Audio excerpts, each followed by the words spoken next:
If America has created more wealth than any other nation in the world, why do Americans, at least many of them, especially working Americans, feel that that opportunity or whatever it is that everybody else see has moved so far away from them?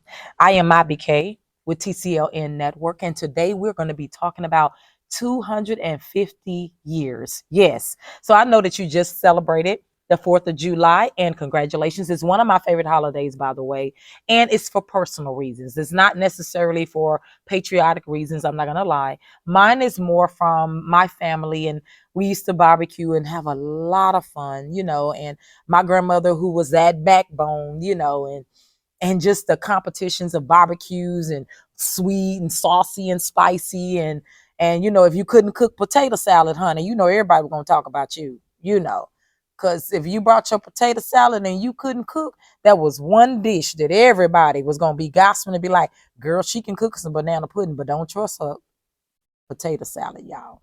So y'all know that, right? That was them good old times. That was the very, very good times. Music playing, aunties, cousins, family having fun, and communities. Your white neighbors come over, your Mexican neighbors, it didn't matter. Even if they didn't stay around you, if when you was riding to the store down the street, everybody like, hey, what y'all cooking? What y'all cooking? Ooh, and everybody just had a great time. That's how it was. But things have so changed drastically since all of those 4th of Julys. And I want to talk about 250 years of American celebration, where we were, where we are, and where we need to go right after this.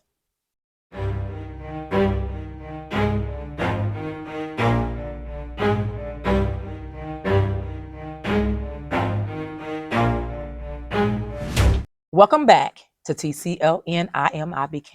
So listen, y'all, I know what your pain points feel like. I've lived in this country for many, many years. I am born and raised here, Dallas, Texas, baby. And listen, I've been all over these states, and my family been here for many, many years. I know your pain points.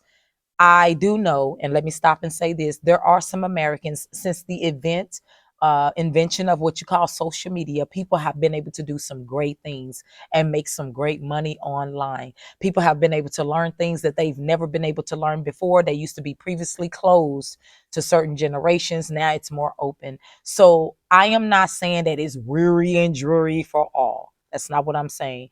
But even in the midst of that, there is struggle. And there are many people who are just questioning, where is America headed, honey? Because look, the politicians are doing what? This clip is used for commentary, analysis, and education under Section 107 of the Copyright Act. You the one talking about. I think your fake eyelashes are messing up. No, ain't nothing. Hold on. Listen. Order. Mr. Chairman, that's beneath would even you your bring the order of your committee. Order. That is absolutely unacceptable. How dare you attack the physical appearance of another person? Are your Move feelings hurt? her words down. Aw. Oh, girl, baby girl. Oh, no. Okay, hold on. Then after Mr. Perry's going to be recognized, then Ms. Green I'm not has 4 minutes and apologizing. 21 Well, seconds. then Okay, you're reserve not the right to stretching your object. words. I am Mr. not Perry. apologizing. Now let's I'm just curious, just to better understand your ruling. If someone on this committee then starts talking about somebody's bleach blonde, bad built butch body, that would not be engaging in personalities, correct? a what now? Chairman. This is an incredible moment. Look, Matt Gaetz pointing right now, trying to make some sort of point to Kevin McCarthy.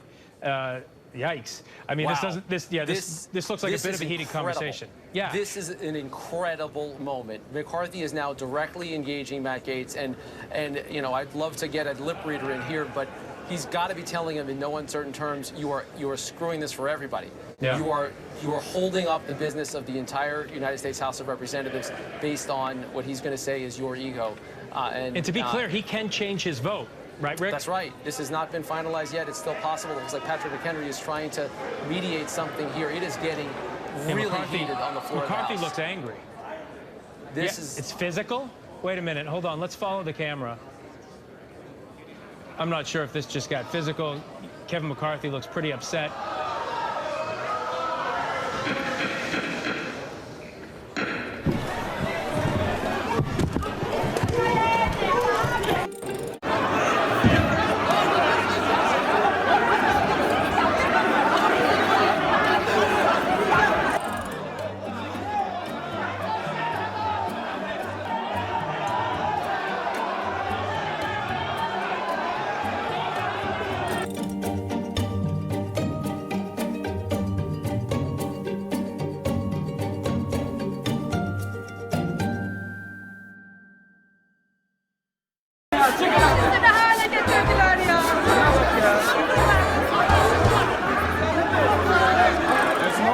Kill me.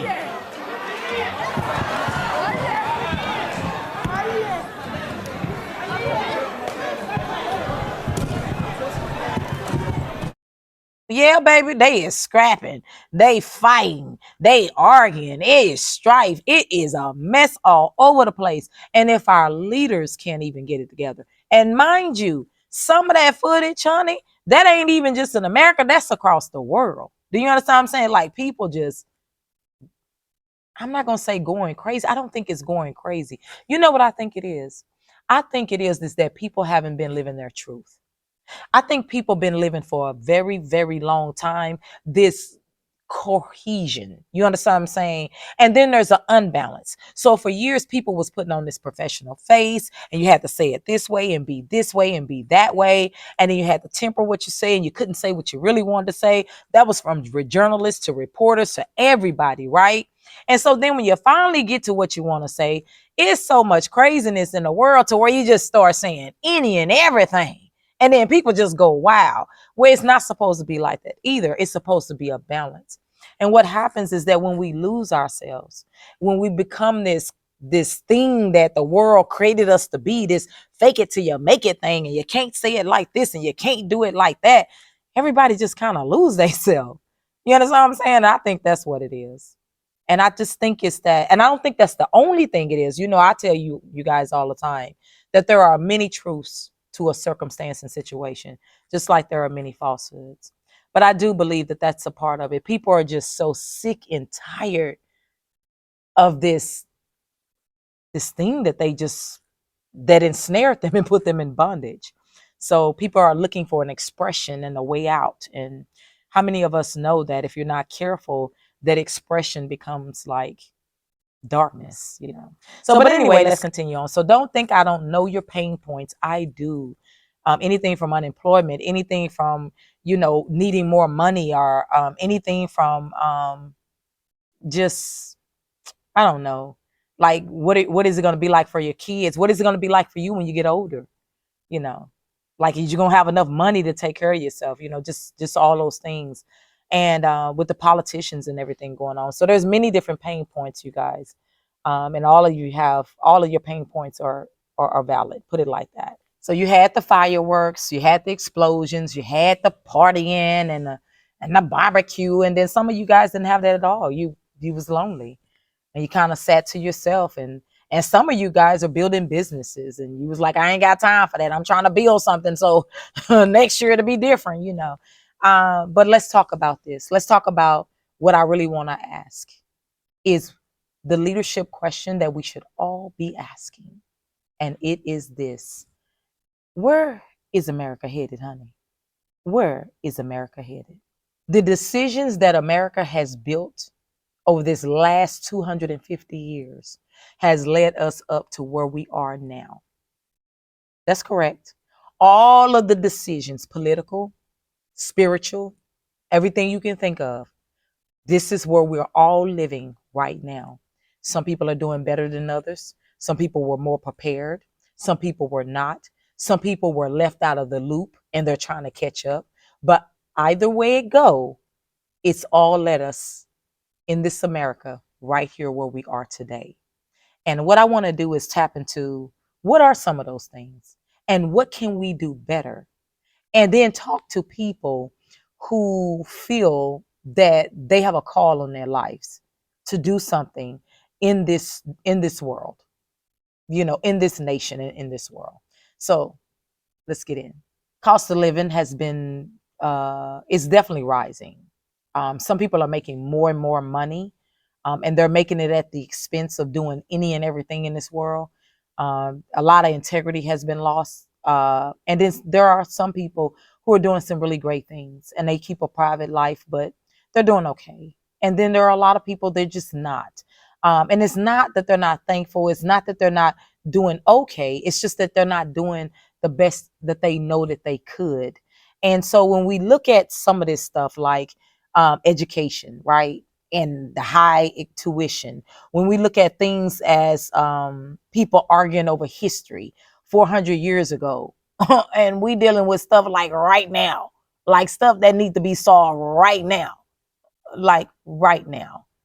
And then we're looking at technology, right? We even looking at kids, and a lot of killing that's going on, a lot of murder, and the future of the kids and the stuff that's going on with them. They like all the music that's being put out there, just a lot of stuff, and technology moving so fast. As soon as you learn this, it's something else. As soon as you learn this platform, it's something else, and it's a lot going on. And what are we going to do about it? That's the question. What are we going to do about it? We're looking at all of an accumulation of what we call 250 years. Some celebrating patriarchally, and then some are looking like y'all done lost y'all mind. Child, we got a lot of work to do. It's some crazy stuff going on. And we have took 2 or 3, 4 steps backwards. And you can see it in entertainment. You can see it in television. You can see it in church. A lot of people lost integrity in church. People just living any kind of way, saying any kind of thing. Morals and principles just thrown out the window. And then at the same time, there are good things happening. So let it not be a damper. But for those of you who feel like we need to move forward, we need to make a change, and you know that that's true, this is for you. Every nation, we have to admit, it has problems, right? But we don't live in every nation. We live in this nation. So we better buckle up and we better take it seriously, because by now you can recognize that politics is not a game. You know how people say, I'm just playing the game. Well, you done figured out it ain't no game. And it has a major expense upon your life. Put it like that. It's not a game.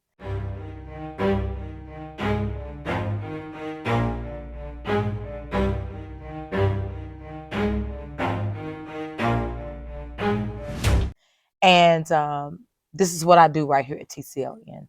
I go a little bit deeper in my newsletter, the TCLN Advantage. I get into leadership principles, leadership ideas, and things that can help you in your business, in your nonprofits, and all that kind of stuff. So if you're looking for something like that, make sure to check out that newsletter. I'm going to pin it right here for you. So make sure you check it out, okay? Because I go from here talking in this video, giving some insight, but I go deeper with research and information that is very valuable to you. And you can go right over there on Substack, Advantage. I'm sorry, check out the TCLN Advantage newsletter. It is sure to be something that can be of help to you, okay? For 250 years, it has been determined who has opportunity, who has access, who does not, and then who has to fight for it, right? And then who feels victim to it. And let me do this. I took some notes, right? Every law, every budget, every economic policy, every educational reform, every housing decision, every trade agreement, every criminal justice policy eventually landed somewhere.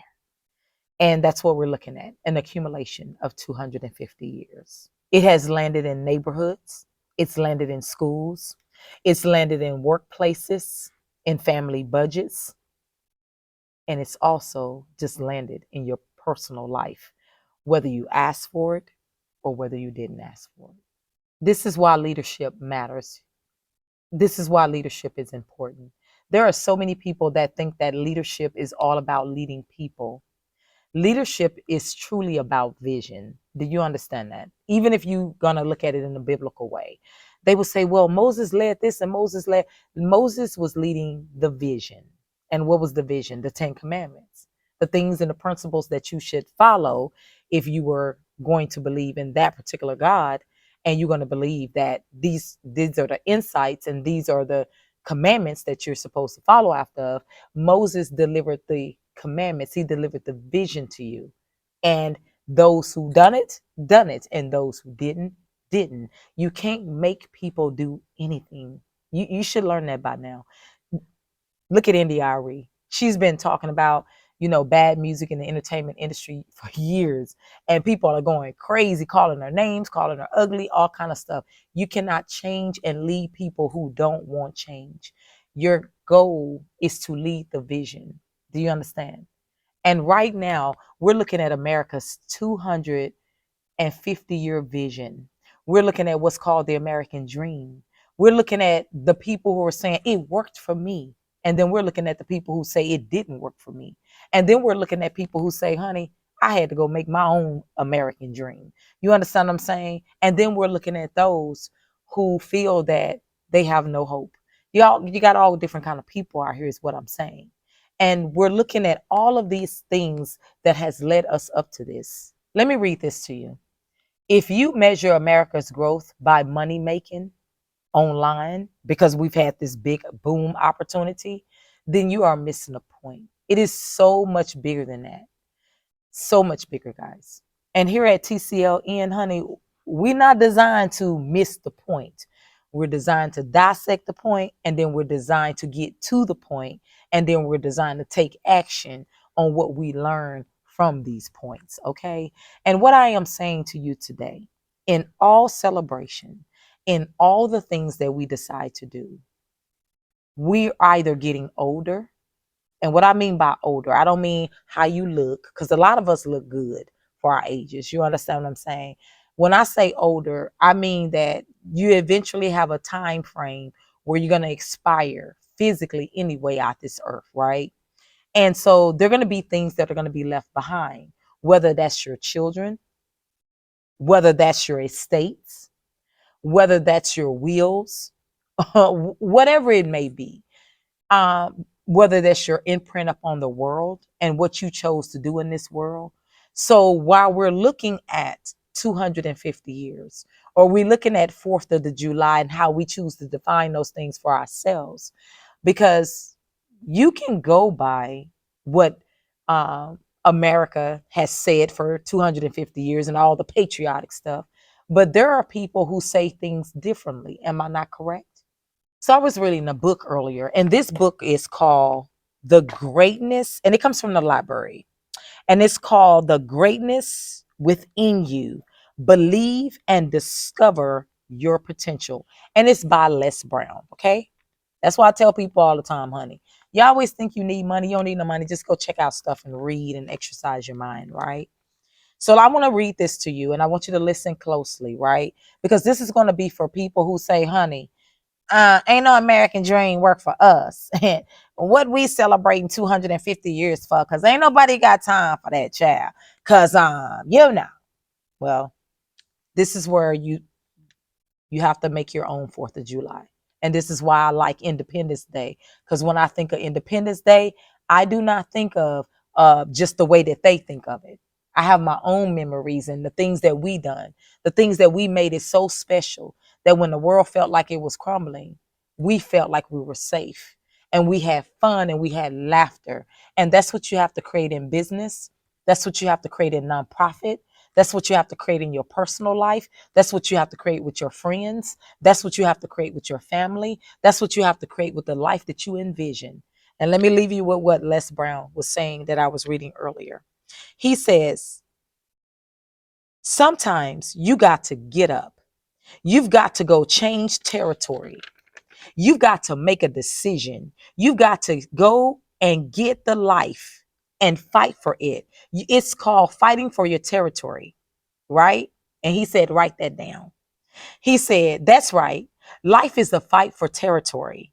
And once you stop fighting for what you want, what you don't want will automatically take over. I want y'all to think about that. How many times you were fighting for something in your life and you said, I'm just so tired. I quit. I forgive up. And it just seemed like something was trying to overtake you. Whether it was depression, whether it was just whatever it may be, whether it was a relationship, whatever it may be. And it just seemed like it was about to suck you in. You said, oh, hell no. And you got up and you just started fighting. Guys, I want to remind you today that even though when we look at all these patriotic symbolisms and we look at all the policy that has been put into place and all the good things that people claim that they done, but it hasn't even seemed to touch even other people's lives in the way that you're looking at television, you like, where that happened at? Like that happened for y'all? Because it didn't happen for them over there. So what y'all talking about? that's when you have to really get up and fight for territory. And sometimes that don't mean fighting the system. Sometimes that don't mean trying to make people change that don't want to change. Sometimes that means creating your own worlds through entrepreneurship, your own experiences with friends and family. Even if it's just one friend. Can y'all even think of an ideal and say, girl, what can we do to leave our imprint on the world? What can we do that when the 4th of July run around and 251, what is it, 251 years roll around, we won't feel like it's so distant from us because we'll know how to celebrate in our own vein because we creating our own thing. Have you ever had just that one friend? You didn't have many friends. What if y'all put y'all mind together and just thought of some great things that y'all wanted to do together and built something together, built a nonprofit together, build some ideas together instead of just being friends that sit on the porch and talk about all the problems of Trump and Biden and this and that. Like, what if y'all got out there and got busy, y'all? I bet y'all them celebrations will hit y'all different. Celebration roll around, baby. You have your little virgin margarita. You be like, yeah, honey, party over here. Cause we doing wonderful things over here. Firecrackers over here, baby. What? Won't nobody be able to tell y'all nothing because you got to create your own worlds. I'm telling you what I know, y'all. I'm telling you what I know. I haven't been here 250 years, but I've been here. Let's just say subtract that 200. But anyway, and I'm telling you what I know for sure. You're going to have to create your own celebrations in this lifetime. You're going to have to do that. You're going to have to get up. Stop worrying about what this world think. Stop worrying about these presidents. Stop worrying about all this stuff. And I'm not saying just sit down, don't do nothing. Because yes, all that stuff has an effect. But in order for you to have a greater effect, why keep fighting with stuff that's not changing? Why not be the change? Be the change that you want to see. I really do understand that. Let's just say you got a whole family and y'all family get together every year. You pop beers and y'all talk, you have a good time. And y'all be talking about y'all know and such and such and such and such and this going on and that's going on. And guess what? Y'all could have been the ones to change it. Y'all celebration be totally different. That's all I'm saying. And I want to read you a little bit more. I'm gonna read you a little bit more just so you can get an understanding of what he was saying. So Les Brown was fighting because he had cancer, right? And he was saying, my body took a hit from cancer. I don't think that doctors should tell people that they're terminally ill like they told me. What they should say is this: my knowledge and my ability to help has terminated. They are not God. He said, and I found myself in research that more people die from a doctor's prognosis than they do from the disease itself. He said, part of what I tell people is that you are more powerful than cancer. When cancer has you and when you have it, you will kick its butt. I like that because a lot of times we look at this world and we go through a lot. And there are different people at different stages of their lives going through different things. Some people have been through things and they're happy now. They done process it. Some people are going through things and they're not that quite happy. And then you got those people that are in the middle. They in that betwixt. You got all kind of people, right? And so you have people at different levels of different celebrations. But what I know for sure, and what I can share with you today for sure, is that a celebration is really the celebration that you make. You have to make those celebrations. You really do. I'm going to leave you with his last words. Now say to yourself, I can live my dream. It's necessary. Say to yourself with conviction and say it out loud. I can live my dream. It's necessary. Les Brown. I wanted to leave you with that because, like, I know what it's like for people to talk about the American dream, right? And we look at people all the time and they say, I've achieved the American dream, right? And we be looking at them like, why everybody else being thrown in jails trying to go after dreams? Like, right? Why everybody else is like, and so it makes it seem like that there's this separation, right? But you know what I've learned? This is what I've learned, that you have to have a vision. Because if Americans tell you no, and everybody's telling you no, without a vision, you perish. You must have a vision, a personal vision of what you want, how you going to survive, how you going to live, even when it looks like the world is falling apart. You've got to have that vision. And baby, when people start talking about the American dream, that won't even bother you, because you know that you achieving your dreams and you achieving your goals. Now, let's get over to leadership. There are many who have been asking, what happened to America? America used to be different. Why am I working harder and getting less? Why does it seem like every generation has to start over? Why do leadership decisions made in Washington have to affect how I buy a home or find a job or leave my children with something? You've heard it 1,000 times. You've heard people argue over the last 250 years. As a matter of fact, if you really want to be honest, you've been hearing people argue about 400 years for I don't know how long, why they've neglected what we need today.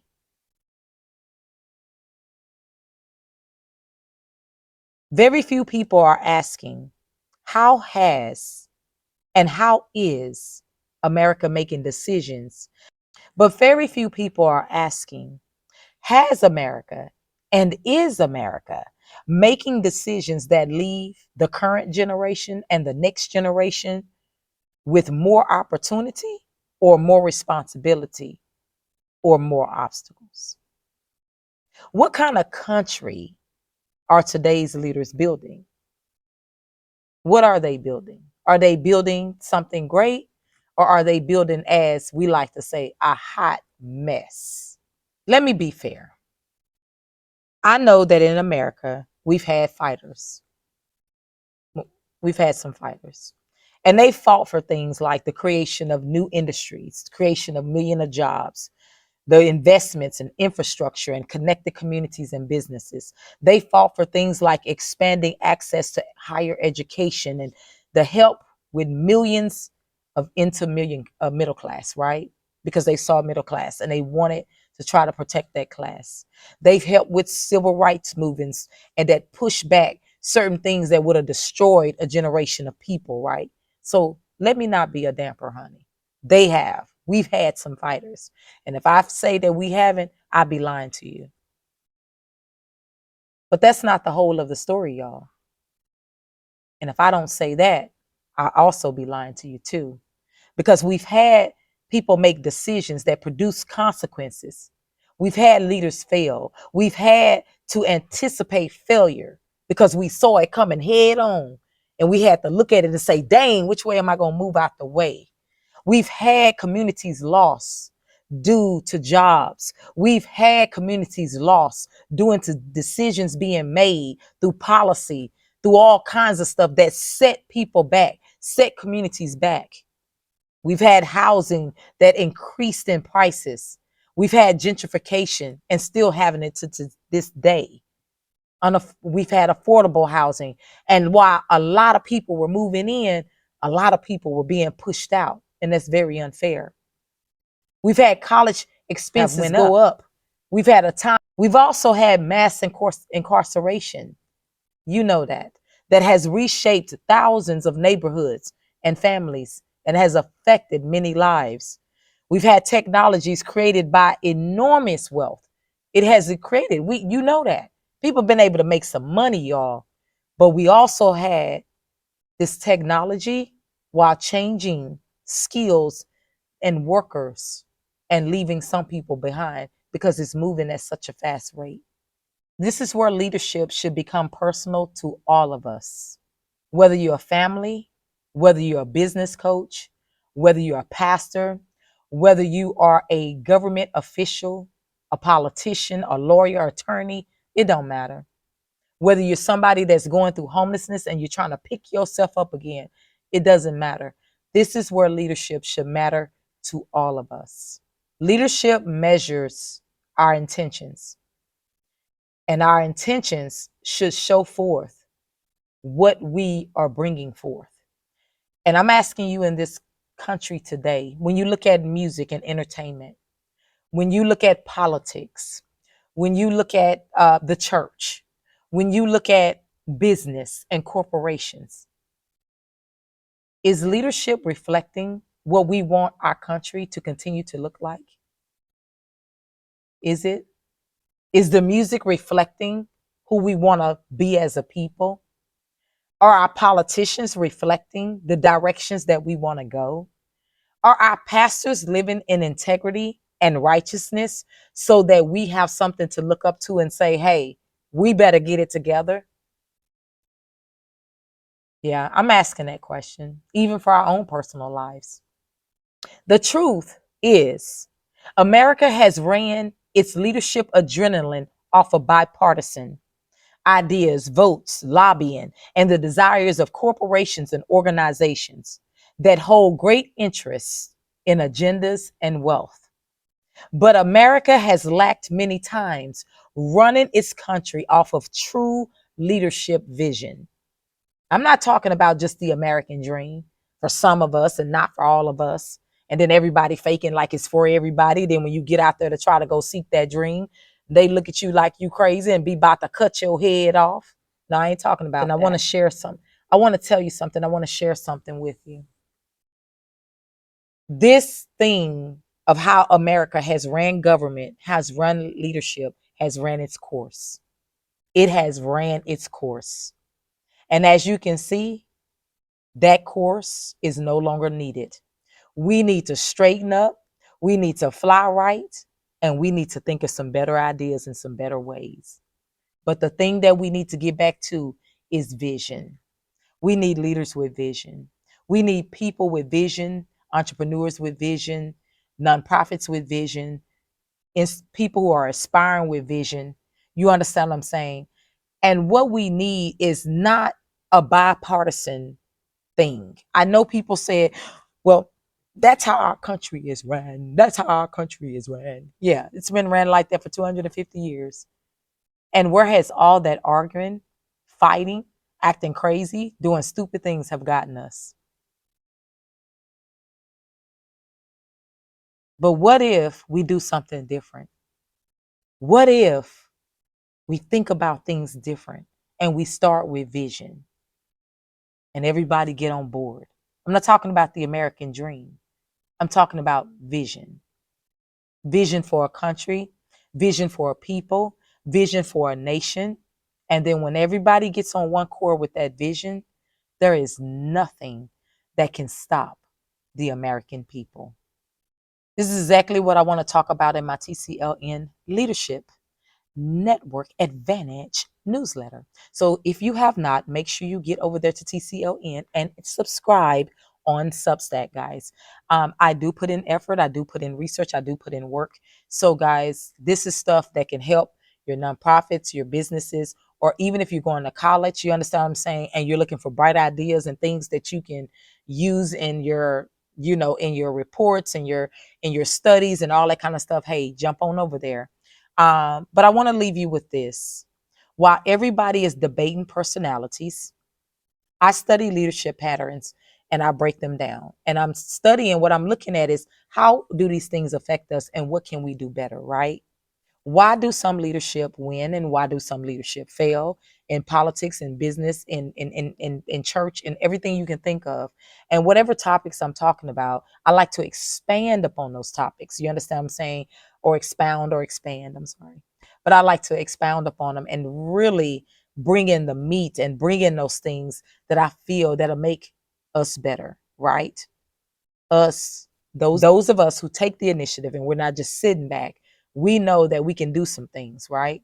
And I like to bring those insights to us. Listen, 250 years is not just about celebrating America and celebrating the history of America. 250 years is about reflection. And what is it that has worked, perhaps, in times past, maybe even today, but also about, guys, what is not working? What didn't work in times past? What hasn't worked that led us up to 250 years? And what is it that if we don't change, America gonna be a hellhole in another 50 years? We better do something, y'all. We better do something. Because remember this one thing. You remember how when it said positivity just lights up a room, but an ounce of darkness just puts its tentacles in there and it just overtakes a thing. And it just squanders out the light. So guys, we may not think that some of this stuff is that serious and some of those dark things are that serious. If we don't take heed and we don't pay attention, yes, it is. And it's going to squander what little light you got. So y'all better start taking action. Y'all, it's time out for sitting back like, we tired of these politicians, we tired of them, and they ain't did nothing for us, and these people over here, and we sick of Trump, and these people sick of this, and they sick of the Obamas, and they sick of that, and these people, okay, so what we gonna do? And these pastors ain't no good, and these people over here, and this, okay, so what we gonna do? And then for those who have these bright, optimistic minds, and you be like, oh yes, I can see the light. Oh, I can see the light at the end of the tunnel. Oh my God. Oh my God. Sally, let me tell you, Sally, if you would only do A, B, C, D, E, F, G. Sally, let me tell you what you can do, girl. Sally. Oh no, girl. If I was you, I'd do. But the point is that you see what Sally can't see. So optimistic you, it's time for you to get busy, baby. So all I'm saying is that when we celebrate and we reflect, we should grow, right? So when we were kids, it was all about hot dogs and chips and sodas and the family over there playing dominoes and everybody having fun and foot games are on and this going on and your drunk uncle talking noise and he telling everybody business on it. And we still love him though. And everybody be laughing and trying to shut him up and get him to go in the room. But listen, y'all, it was that level, right? And then you get to a level where you work, right? You become a working adult and life get a little bit more serious because you got a lot more responsibilities. And then we go from that level to where when you've been through a lot, you start having an entrepreneurship mind. You start thinking of nonprofits. You start thinking of what can I do? You go through all these different phases in life, right? So what I'm saying is that whatever phase you in, let your celebration grow with you as you grow. Your celebrations should grow. What I used to celebrate 4th of July for, I still have great memories. It's one of my favorite holidays. I like the 4th of July more than I like Christmas and more than I like Thanksgiving. Like, I just love it. Everything works for it. The weather, it's so hot now, but back then the weather worked for it. Everything worked. It was the weather. It was the laughter. It was the fun. It was the freedom. Like you didn't even know what the 4th of July was. You was a little kid, but you felt free because you ran around so what I celebrated then, by the time I got 16 and I was going through all my little struggles, I wasn't celebrating it then for. And then by the time I got 21, where I had responsibilities and all this stuff, I wasn't celebrating then. And by the time I am who I am now, I look at it in a whole different light. And that's what I mean, that our celebration should be growing with us. Our knowledge, our wisdom, our insight. Do you understand that? So I want to leave you guys with that. And the rest that I expound upon, the professionalism, I get my little groove here. But the stuff that you guys really need that help you move forward and move better, that's going to be right there on TCLN The Advantage. I'm sorry. TCLN The Advantage. I'm getting it mixed up with the network. It's the same thing. It's just expounded knowledge. Check me out on Substack. And don't forget to subscribe, not only here, but on Substack. Let's keep this mission going, guys. Okay? You have a beautiful one, and keep the celebration going. The celebration of your life, the celebration of your dreams, the celebration of let your independence be every day. Not just once a year, every day. Find that within you and let it be every day. I gotta go. Bye, y'all. See you next week.